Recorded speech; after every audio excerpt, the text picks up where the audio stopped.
Yo, what's good? It's the Unforgiven podcast. I'm G Freeze. It's that boy Trey. It's episode 16. We got our guest today. Ryda, Y.R.Y.D.A. Alright, see there, man. So we got a lot to talk about. Sure do. Talk about the questions and shit. Yeah, so tell us where you from and what it was like growing up. All over. Grew up all over. Everywhere. Man, bounced around. For the most part from West Philly, Upper Darby, Delaware County, Darby, Yaden, all that other good stuff. It was back and forth my whole life. And I mean, anybody know me growing up, I grew up pretty much having to get it, however I could get it. I locked it when I was 17, came when I was 24. And so for the most part, I grew up upstate. But when I wasn't, it was all music.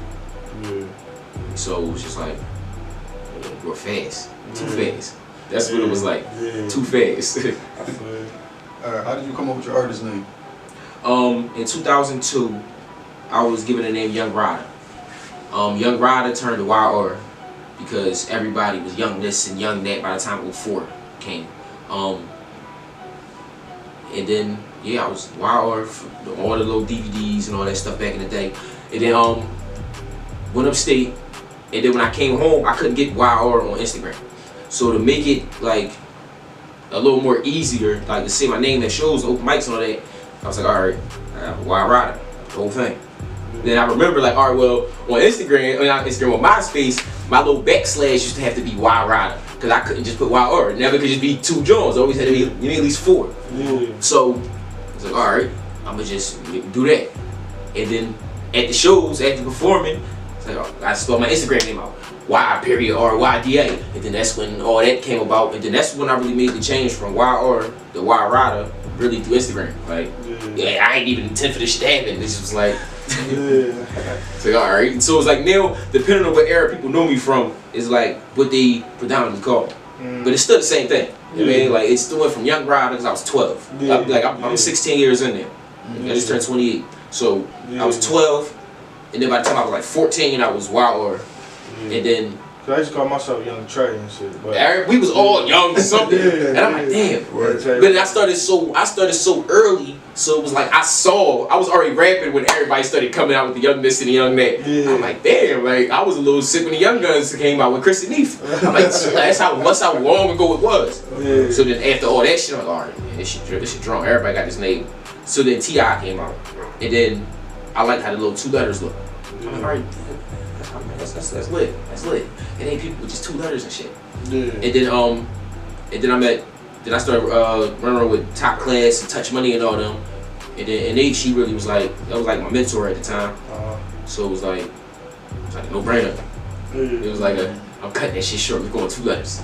Like, So how you get started in music? What inspired you today?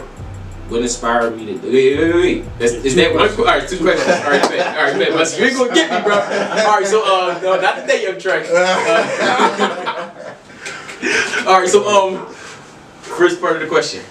So, how did you get started? How I get started in music? Alright, my dad was Will Smith bodyguard in the 80s. Okay. Original Def Jam tour, all that. So I grew up to the stories of it. So like after I was born, he stopped. So it's just like my whole life, stories, him and the other bodyguard friends. And it's like hearing about the performances and how the energy was on these tours back then. It was like, man, this is amazing. Like that's hip hop, that's rap, that's art, that's music. I didn't know it was art yet, but damn man, that's music. That's what I want to be a part of. Like, so it was like I just wanted to hear stories. Watch the VHS tapes, like the behind the scenes and all that stuff like that. And then by '99 I was writing. Okay. Yeah, by '99 I was writing. I wrote my first joint. It was horrible. That's how everybody started. Yeah, it was bad. I was like 8, 9 years old. Had nothing to talk about. It was bad. And then by the time I was 12, State Prop came out. And then it was like, all right, like this shit hot. I wanna like, I wanna do this. Like, and then that's what got me back. That's what got the infatuation back. And then 8 Mile came out, and then it was over. Yeah. Over. I'm a vet. I'm better with everybody, everything. Fuck making songs. I'm just line. So then the next like 5 years of my life is punchlines. And my pop had like punchlines. Like, that's it. They don't gotta make no sense. As long as this shit so hot, but it's like this, and my likes and my metaphors, every bar, it was like, I'll do this to you and you'll be like, and everything was like that. So, the day that's where the infatuation came, it was like, the stories of that, Beastie Boys, Will Smith and Jay-Z Jeff, of course, Public Enemy, they was my favorite though. Public Enemy is my favorite by far. Taking it back. Yeah, because that's the stories that I was hearing in the 90s. You know what I mean? So it was like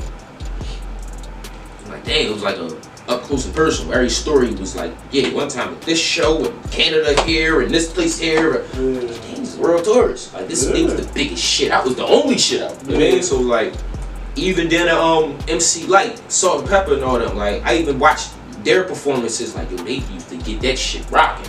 But the Beastie Boys was like, they performing wise, Beastie Boys, Public Enemy, greatest ever.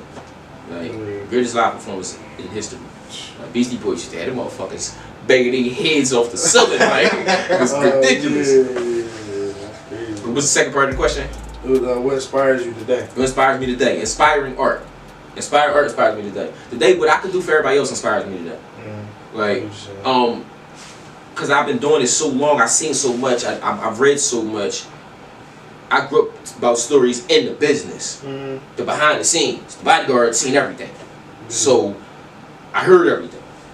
And then I just read. And then by the time I came home, I didn't want to like have a platform, be a curator and all that shit. It was never the goal. Managed artists, none of that shit was never the goal.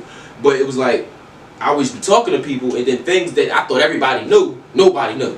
I'm like, damn, this is like common sense and in your best interest as an artist, you should know this shit. And then it was just like I just kept finding out more and more people just didn't know shit. They only knew how to make these songs. They didn't even know how to make their songs theirs legally. You know what I mean? Like, you can write that shit all you want, it's not yours until you actually make it yours legally. So, exactly. So I'm like, all right, so it's a lot of things that go about. And then it was like, even me catching up, because I left in 08, came back in 2015. Huge gap. So, it was like, all right, I'm catching up on things in a matter of my first couple weeks back. And I'm telling these niggas that been home forever. Damn, like, alright, it's the age of information and nobody wants the information still. They don't want to get the information. No matter what's presented to us, nobody want to get that shit. Niggas lazy, man. So I'm like, alright, like, and it's not that, and like, it's instilled in people. I mean, most people can't even help it. And that was the biggest part.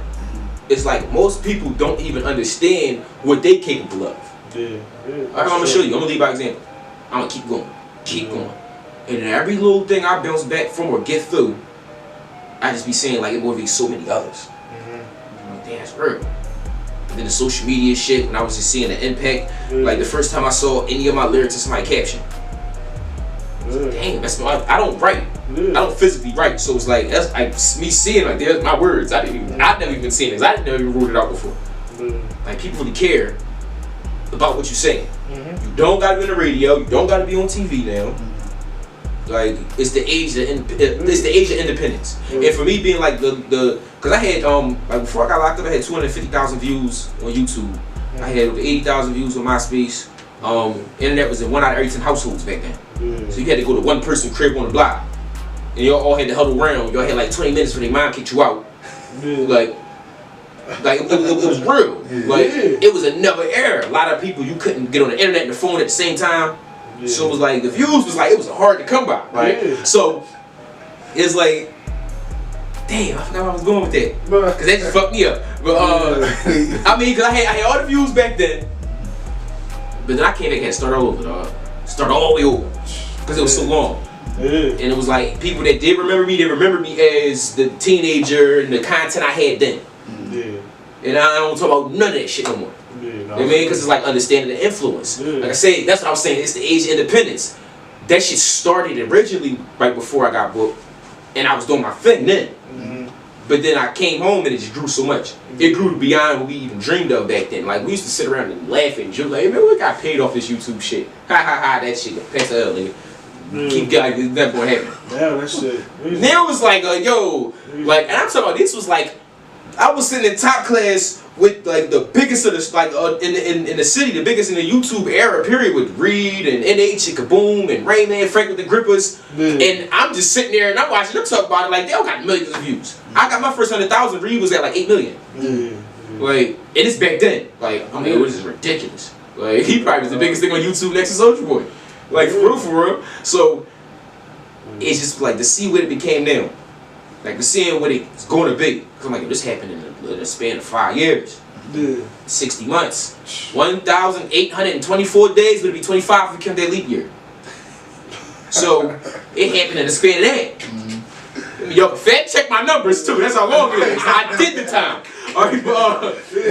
So, like, by 2024, 25, the things that's going to be available to the independents, to the artists, is going to be ridiculous. Also, the traps that the major labels and the powers that be is going to have for the artists is going to be ridiculous. They're going to have the most clever ways for you to fall into them ridiculous contracts and traps. And it's going to be horrible. They're going to have it where it's like, you're not going to be able to get out of nothing. They're going to have their paperwork going to be on some shit where it's like, we seen everything, we know everything, these shows is airtight, I got you for a decade. And it's going to be a ridiculous amount of money, most likely. Like that now. Yeah, it's just going to be, but now it's like because eventually people be finding a little loophole somehow, some way.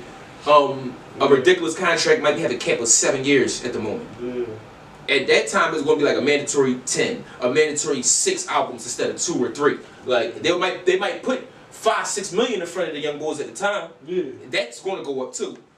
But then the stipulations is going to be like real.